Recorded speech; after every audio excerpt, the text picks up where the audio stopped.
Here is your fully original script, written clean with no formatting, just pure text, ready to use. When you turn 80, these 7 changes happen, whether you like it or not. Health tips for seniors. There is something that happens to your body when you cross into your 80s that most doctors never sit down and explain to you in plain, honest language. Not because they do not care, but because the medical system is built around treating problems after they happen, not preparing you for what is coming before it does. And that gap, that space between what you do not know and what your body is already doing, that is where lives are quietly and unnecessarily derailed. I want to close that gap today, right now, in this video. My name is Dr. Leonard Hayes, and for over 3 decades, I have worked closely with senior patients, watching what happens when people are informed and empowered about their own health and what happens when they are not.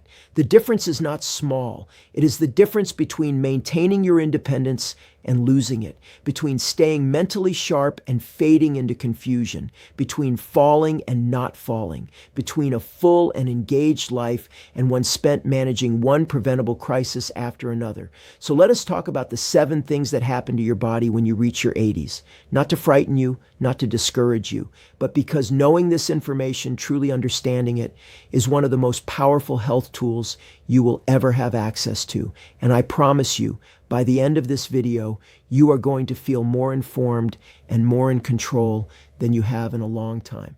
And before we get into this, I want to ask you something. If this is your first time here, or even if you have been watching for a while and have not yet subscribed, please take a moment right now and hit that subscribe button and tap the notification bell so you never miss when I release new content. I make these videos specifically for people who are serious about their health in their senior years, and I do not want you missing a single one. Now let us get into what nobody else is telling you. Change number 1, your muscle mass begins disappearing at a rate that can genuinely threaten your life. Here is what most people understand. Muscle loss begins in your 30s. It is gradual. It is manageable. You lose a few % per decade, and most people never really feel the effects in a dramatic way until much later in life. But here is what most people do not understand, and this is critical information. The rate of muscle loss does not stay gradual. Around the age of 80, something shifts. The pace accelerates in a way that is fundamentally different from everything that came before it. We are talking about a potential loss of up to 15% of your remaining muscle mass within a single decade.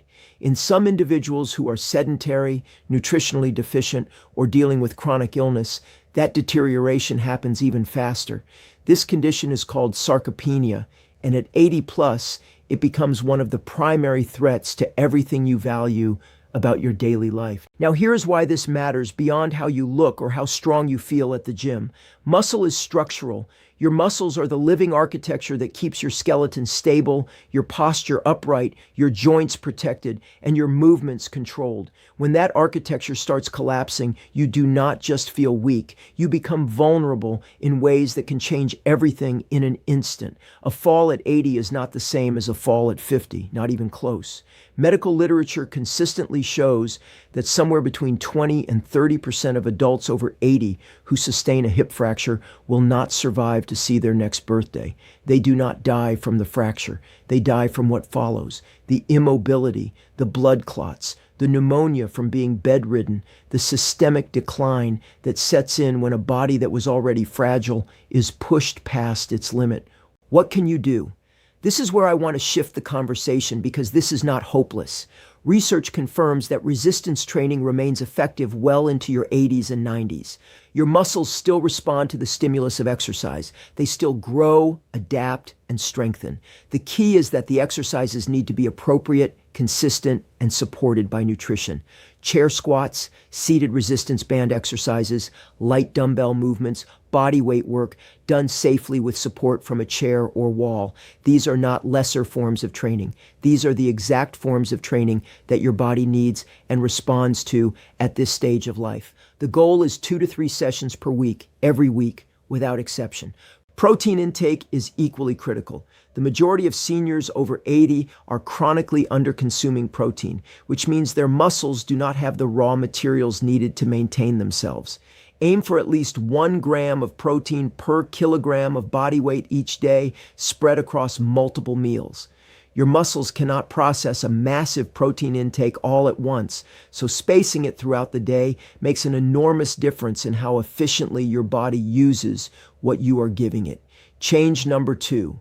Your brain starts operating on a different timeline. This change frightens people more than almost anything else, and I understand why.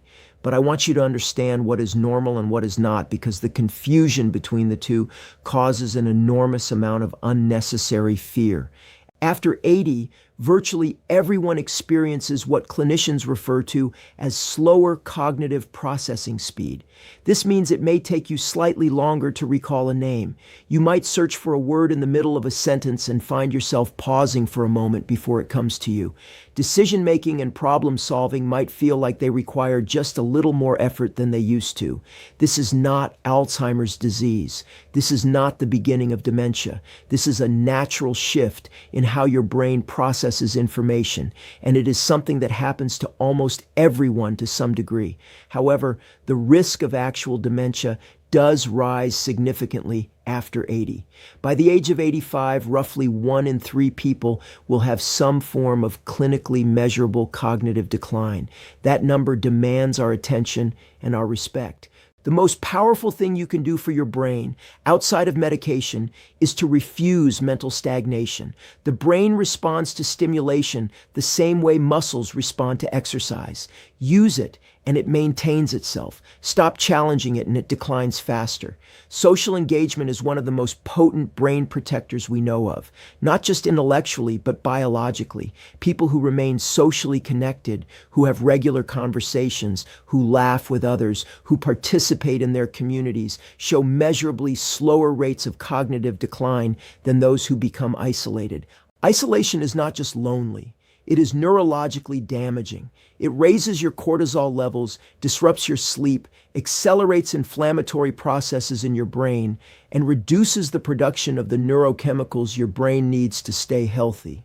If you have started withdrawing from people because getting out feels like too much effort, I want you to hear this clearly. That withdrawal may be the single most dangerous thing you are doing for your health right now. Join a group, call a friend, volunteer, take a class.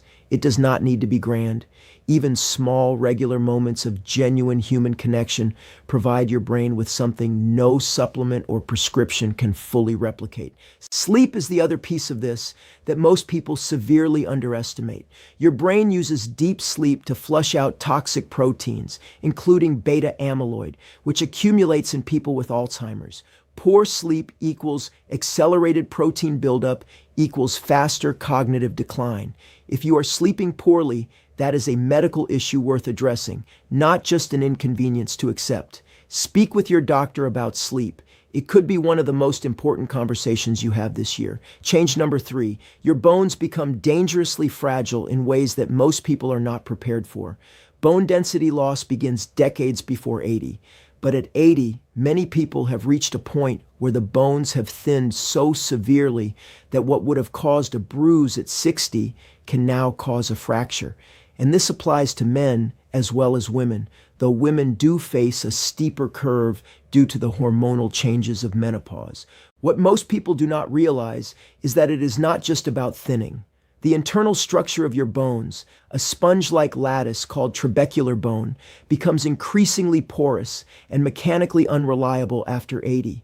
This means the bone breaks under pressures that your bones should theoretically be able to handle. A stumble on a rug, a moment of reaching too far, in severe cases, a forceful sneeze. And once you have fractured a bone after 80, your statistical risk of fracturing another one doubles or even triples. This is not a linear decline, it is a compounding one.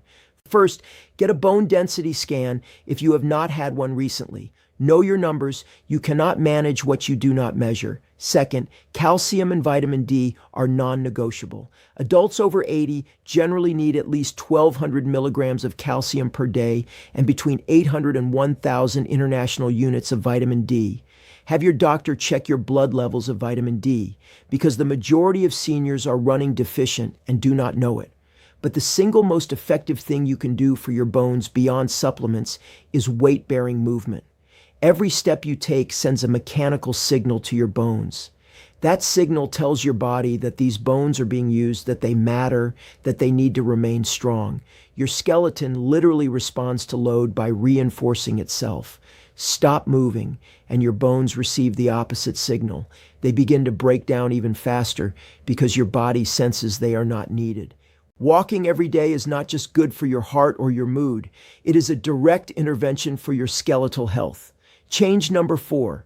Your sense of balance deteriorates in ways that create a dangerous vulnerability you may not even notice until something goes wrong. Balance is not a single system. It is the result of multiple systems working together simultaneously. Your inner ear provides spatial orientation data. Your proprioceptive nerves tell your brain where your limbs are in space at any given moment. Your vision helps your brain understand your position relative to everything around you. And your muscles execute the thousands of tiny micro-corrections that keep you upright in real time.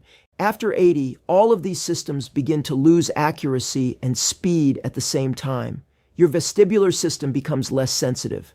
Your proprioception slows. Your vision often deteriorates further due to cataracts, macular degeneration, or other conditions that become more common with age.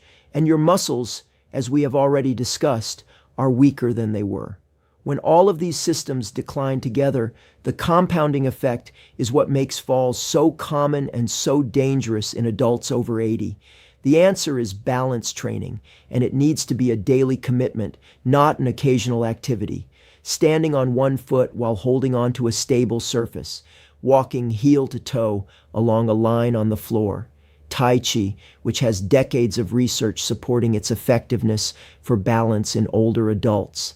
Adapted yoga for seniors. These activities retrain the communication between your brain and your body. They restore confidence and competence in movement. And here is something that often goes unaddressed: medication review.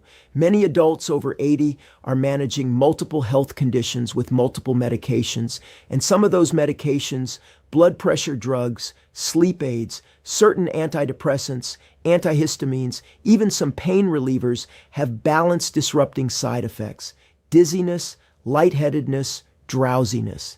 If you have noticed increased unsteadiness, ask your doctor to conduct a thorough review of every medication you are currently taking. A simple adjustment can sometimes make a dramatic and immediate difference. And please, please do not let pride stand between you and safety. If a cane helps you move more confidently, use a cane. If a walker gives you stability, use a walker. If grab bars in your bathroom would reduce your risk of falling, have them installed today. These are not symbols of weakness. They are evidence of intelligence. The people I have watched lose their independence most suddenly are often the ones who refuse to use the tools that could have protected them. Change number 5. Your immune system loses the strength it once had, and the consequences can be severe. Immunosenescence is the medical term for what happens to your immune system as you age. And by 80, this process has reached a stage where the difference between your immune response and that of someone in their 40s or 50s is significant. Your body produces fewer new immune cells. The ones you still have operate with reduced efficiency. Your inflammatory responses become dysregulated, meaning your immune system may overreact to minor irritants while underreacting to genuine threats. This is why infections that would sideline someone younger for a few days can land an 80-year-old in the hospital. Why pneumonia is one of the leading causes of death in this age group. Why a urinary tract infection, relatively minor in a younger adult, can trigger confusion, delirium, and a cascade of complications in an elderly patient. The protective capacity that served you for decades has been diminished, and this requires a different level of care and awareness. Nutrition is foundational here. Your immune system requires specific vitamins and minerals to function. Vitamin C, vitamin D, zinc, and selenium are among the most critical. A diet rich in fruits, vegetables, lean proteins, and whole grains provides the micronutrients your immune cells need to do their jobs. Unfortunately, many seniors over 80 deal with reduced appetite, difficulty preparing meals, or conditions that affect how well their bodies absorb nutrients. If this applies to you, speak with your doctor about whether targeted supplementation makes sense for your situation. Vaccination is another pillar that I cannot overstate the importance of. The annual influenza vaccine, the pneumococcal pneumonia vaccine, and the shingles vaccine are among the recommendations most relevant for adults over 80. Your immune response to vaccines may not be as robust as it would have been decades ago, but even a partial protective response is dramatically better than no protection at all. Physical activity, even moderate physical activity, supports immune function by improving the circulation of immune cells throughout your body and reducing chronic systemic inflammation. And the social connection we have already discussed plays a direct role here as well. Chronic loneliness and isolation measurably suppress immune activity, including the natural killer cells responsible for detecting abnormal cells and fighting viral infections. Staying connected is not just emotionally valuable, it is immunologically essential. Change number 6. Your cardiovascular system becomes significantly less resilient, and this changes everything about how your body responds to stress. By the time you reach 80, your heart muscle has become stiffer. The walls of your blood vessels have lost much of the elasticity they once had. Your arteries do not dilate and constrict as efficiently in response to changing demands. Your heart rate response, the speed at which your heart rate rises and falls when you exert yourself, also slows considerably. What this means practically is that your cardiovascular system takes longer to adapt to any form of demand, physical or emotional, and longer to recover afterward. This is one reason why activities that would have been entirely manageable at 60 can feel exhausting at 80, even if you have maintained an otherwise healthy lifestyle. Your heart is not failing. It is simply operating with reduced reserve capacity. The margin of tolerance has narrowed. But here is what the research consistently tells us. The people who maintain even moderate cardiovascular activity into their 80s preserve significantly more heart and vascular function than those who become sedentary. Walking remains one of the best interventions available. It is low impact, accessible, and effective. Even 15 to 20 minutes of walking per day creates measurable benefits for your cardiovascular health. Blood pressure management becomes increasingly important after 80, as does monitoring for atrial fibrillation, which becomes more common with age and significantly increases stroke risk. Regular checkups, honest conversations with your doctor, and consistency with any prescribed medications are all essential components of managing your cardiovascular health at this stage of life. Manage your emotional stress as well. Chronic stress raises blood pressure, increases the workload on your heart, and triggers inflammatory pathways that accelerate arterial damage. Whatever helps you find genuine rest and calm, whether that is prayer, meditation, time in nature, creative hobbies, or simply quiet moments with people you love, protect that time deliberately. It is not indulgence, it is cardiovascular medicine. Change number 7. Your body's ability to regulate internal temperature becomes compromised in ways that can be life-threatening. This is the change that gets the least attention and causes some of the most preventable harm. Your body's thermoregulatory system, the complex network of mechanisms that keeps your internal temperature stable regardless of external conditions, becomes significantly less efficient after 80. On the heat side, you sweat less efficiently, your cardiovascular system is slower to redirect blood flow toward the skin for cooling, and your thirst sensation becomes dulled, meaning you may not feel thirsty even when your body is becoming dangerously dehydrated. This combination makes adults over 80 extraordinarily vulnerable to heat exhaustion and heat stroke during warm weather or in poorly ventilated environments.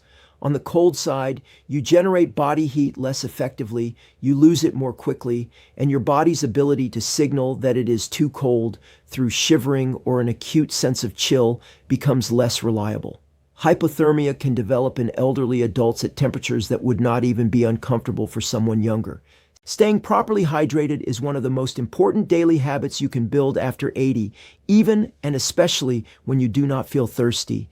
Water, diluted fruit juices, broths, and hydrating foods all contribute.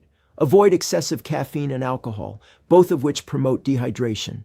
During hot weather, stay in air-conditioned environments, wear loose, breathable clothing, and do not rely on your sense of thirst as your guide for when to drink. Drink regularly throughout the day regardless. During cold weather, layer your clothing even indoors. Keep your home adequately heated. Be aware that a room that feels comfortable to a visitor might be too cold for your body to regulate safely. Check in with your doctor about any medications that can affect temperature regulation, as some blood pressure medications, diuretics, and other common drugs can worsen thermoregulatory function. Now, I want to close with something important, and I want you to really hear this. None of what I have shared today is meant to suggest that reaching 80 means your best days are behind you. I see patients in their 80s and even their 90s who are remarkable, mentally engaged, physically active, socially connected, genuinely thriving. And I have seen patients in their 60s who are already losing ground in every one of these areas because of choices made or not made years earlier. The number itself does not determine the outcome. The knowledge, the habits, and the decisions do. Yes, these 7 changes are real. They happen to virtually everyone to some degree. Your muscles will lose mass faster. Your brain will process more slowly. Your bones will become more fragile. Your balance will decline. Your immune system will weaken. Your heart will work with less reserve. Your body will regulate temperature less reliably. These are biological facts.